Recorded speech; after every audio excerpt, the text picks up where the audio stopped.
This week we'll be going over all of the achievements in Mass Effect 2 Legendary Edition. After this video, we'll be one step closer to defeating the Reaper threat, and we'll be able to start Mass Effect 3. There are 48 achievements that we'll be going over in the Legendary Edition of Mass Effect 2. Most are going to be specific to Mass Effect 2, but there will be a few generic ones that we get during our playthrough. Assuming, of course, that you've already played through Mass Effect 1 Legendary Edition, which you should do before you start this. And now, let's get into it.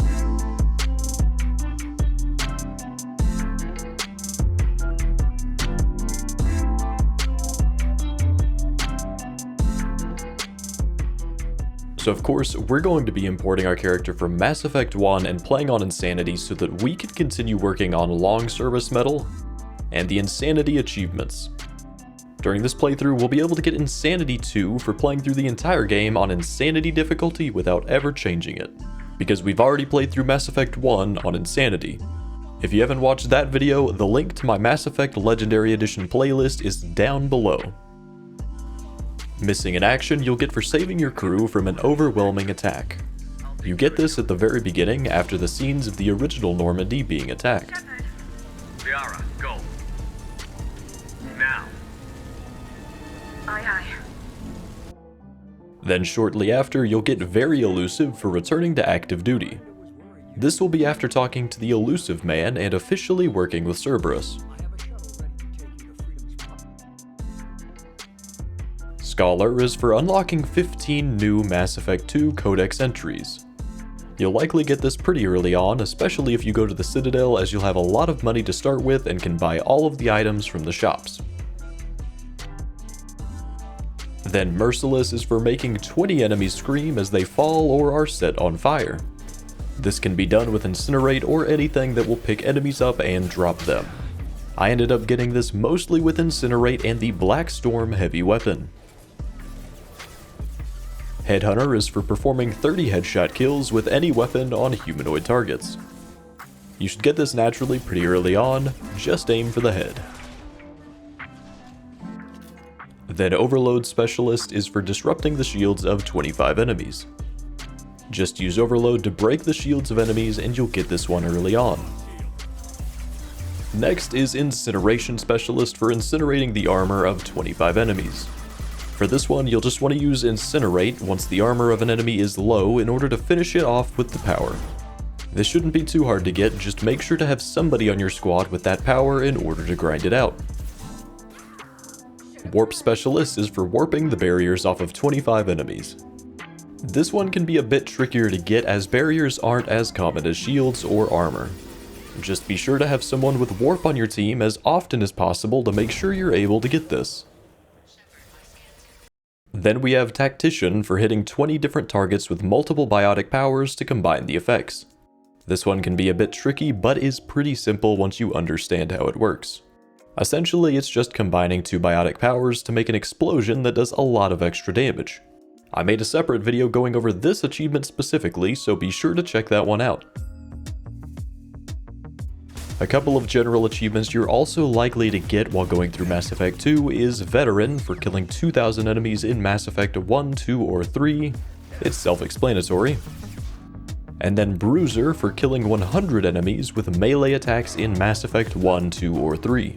Just try to find any opportunity you can to get a quick melee kill while going through the game. And in the areas with husks, you're likely going to be forced to get some melee kills. That's where I got most of mine. The Archangel is for successfully recruiting Archangel. For this one, you just have to do Garrus's mission to recruit him. We're getting you out of here, Garrus. Just hold on. Next up is the Professor for recruiting the Professor. You'll just need to do his mission to convince him to join you. Looking forward to it. Then once he's on the Normandy, you can also get Scientist for completing any research project in the Normandy's laboratory. You would just need to come up to the terminal and research one of the projects there as long as you have the resources for it. Weapon Specialist you'll get for fully upgrading a weapon. It'll take a while to get access to enough upgrades to do this, and then you'll have to research all of them in order to get the achievement. Next up is Powerful for evolving any power. Essentially, this is just for fully maxing out one of your skills that are related to a power. Then we have Operative for completing a mission discovered by scanning an unexplored world.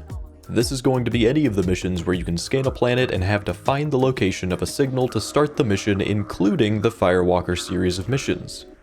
There's also Agent for completing 5 of these missions on unexplored worlds. Galactic Explorer is for visiting 100% of the planets in an unexplored cluster. Essentially, just fly over to and survey every planet in a cluster until it says 100%, and then you'll get the achievement.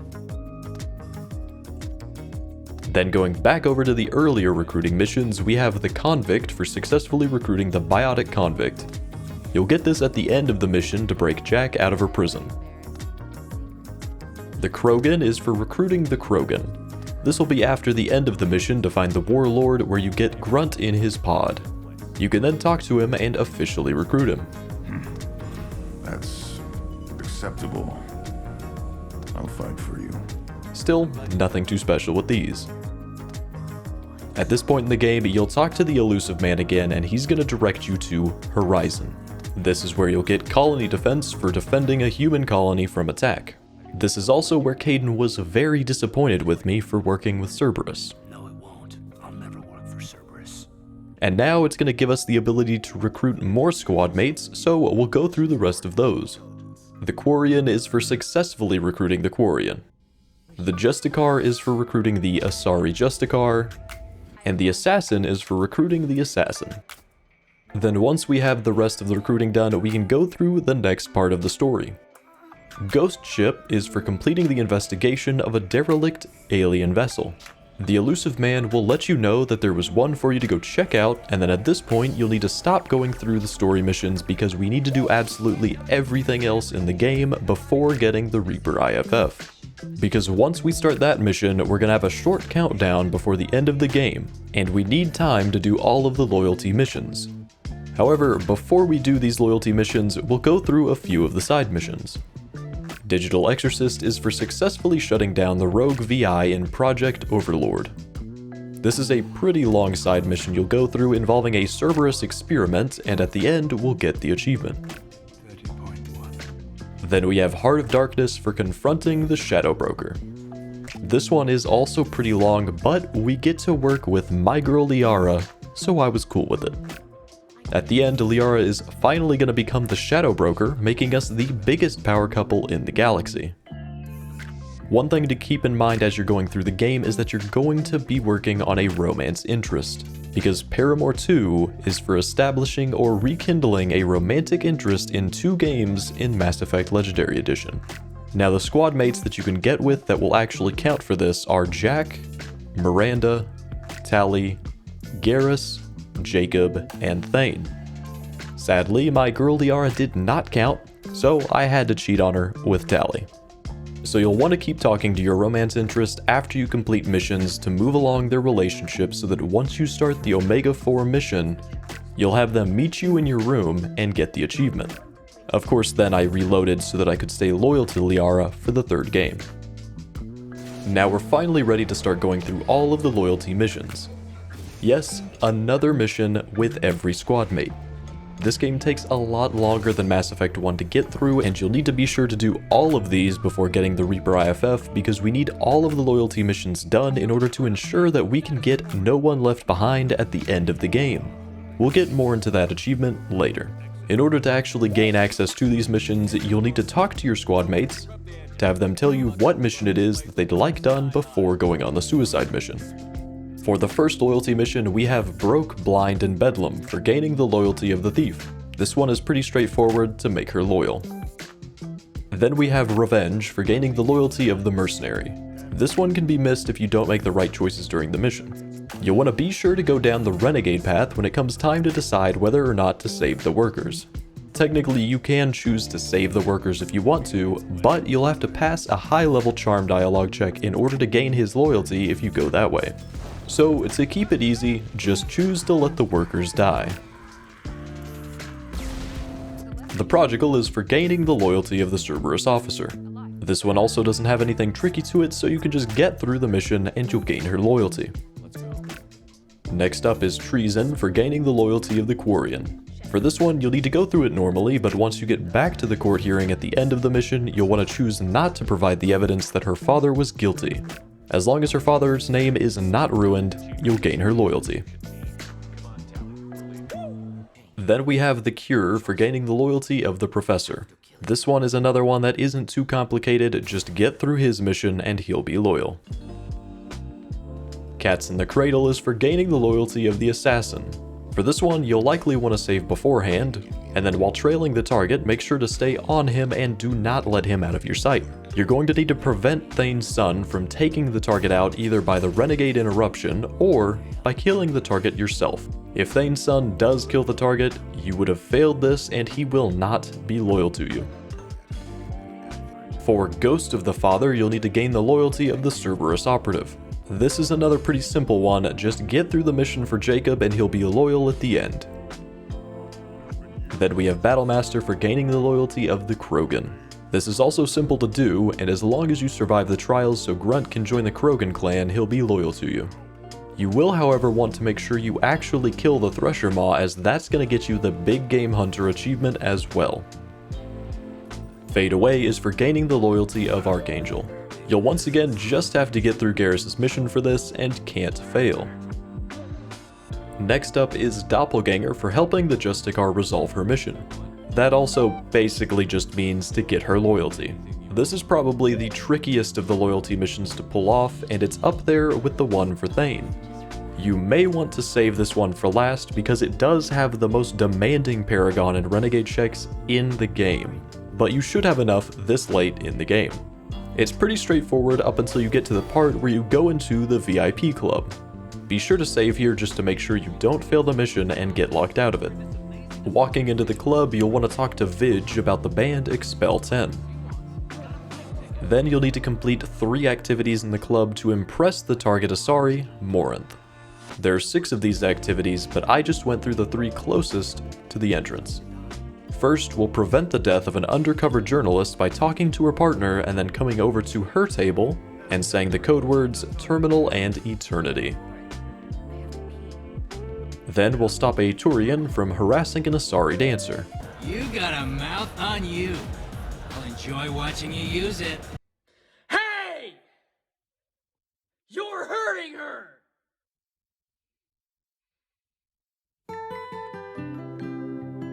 Then lastly, we'll dance with another Asari. Be sure to choose the Paragon line on her so that she'll be impressed, if not, you'll get rejected for not having smooth enough moves. Then Morinth will ask you to come talk to her and you'll need to say the right things to get her to invite you to her apartment. This is where that Expel 10 knowledge comes in handy. Avoid speaking about family or Justicars though, as she does not like those lines of conversation. Once she takes you to her apartment, you can explore the items in her room, and after doing that, talk to her and go through any charm or intimidate checks you can to delay her. These are the ones that get pretty demanding, so you'll need to go through as many as possible before Samara comes in and stops her. Once Morinth is killed, you'll have the loyalty of Samara the Justicar. Find peace in the embrace of the goddess.